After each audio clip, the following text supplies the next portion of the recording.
This is the new plug-in hybrid model from Range Rover called the P400e. As part of the model year change in 2018 when this was launched, it received some mild exterior revisions. The front grille has been tweaked to bring it into line with the new Velar, which obviously required further revision as this is where you'll also find the plug-in charge point. The bumper's also been restyled and there are new LED headlight systems. Inside, the front and rear seats have been redesigned, but the most welcome addition is JLR's most advanced infotainment system. Called the Touch Pro Duo, it features two high-definition 10-inch touchscreens that control most of the car's functions. It looks better and is easier to operate, but it can be slow to respond, as was the interactive driver display, which supposedly gives you real-time data. Put simply, it's just not on a par with its German rivals. It combines a 300 horsepower 2-litre 4-cylinder turbocharged petrol engine with an 85 kilowatt electric motor, which is in turn powered by a 13.1 kilowatt hour battery. Combined, it boasts a total of 404 horsepower and 472 pound-foot of torque.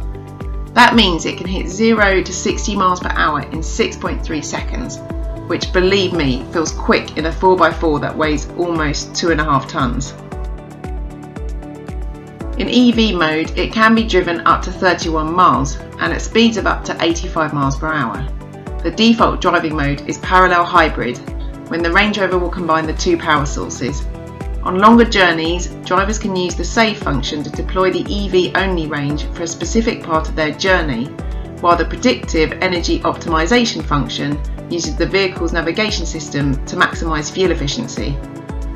Full charge can be achieved in approximately 7.5 hours from a domestic 10 amp 3-pin socket, or 2 hours 45 minutes at 32 amps.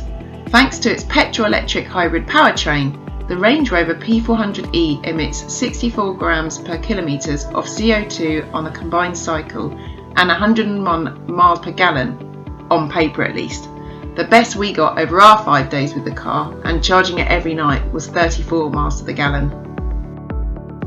The air ride suspension does a great job of absorbing any road imperfections and as such is effortlessly comfortable. However, on faster flowing back roads, the steering feels vague, the brakes are a little spongy and there's a fair amount of body roll.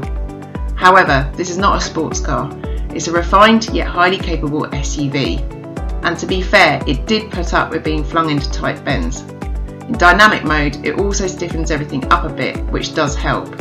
Being a Land Rover, it also has all the usual off-road driving modes, allowing you to go where other hybrids might falter. Potential buyers will probably want to know if it delivers the same levels of performance and refinement as the V6 and V8 engine models. The short answer is yes, however there are some shortfalls. Brake pedal feel is lacking and the accelerator pedal's response varies depending on which combination of power the car is using. Most annoying of all is when it seems to pause and then surge as it relies on the Ingenium engine alone. It also has a smaller boot than the regular Sport due to the raised floor to accommodate the batteries beneath, and it can't be had with a third row of fold-out seats.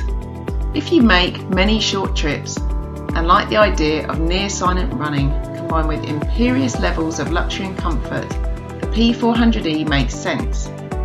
There are 4 trim levels available, and this HSE R Dynamic model is one from the top and priced at £73,800. It's more expensive than a Porsche Cayenne hybrid and BMW X5, but it is a Range Rover, and whether you're going to the theatre, on a shoot, or navigating steep mountain trails, it will do it with finesse.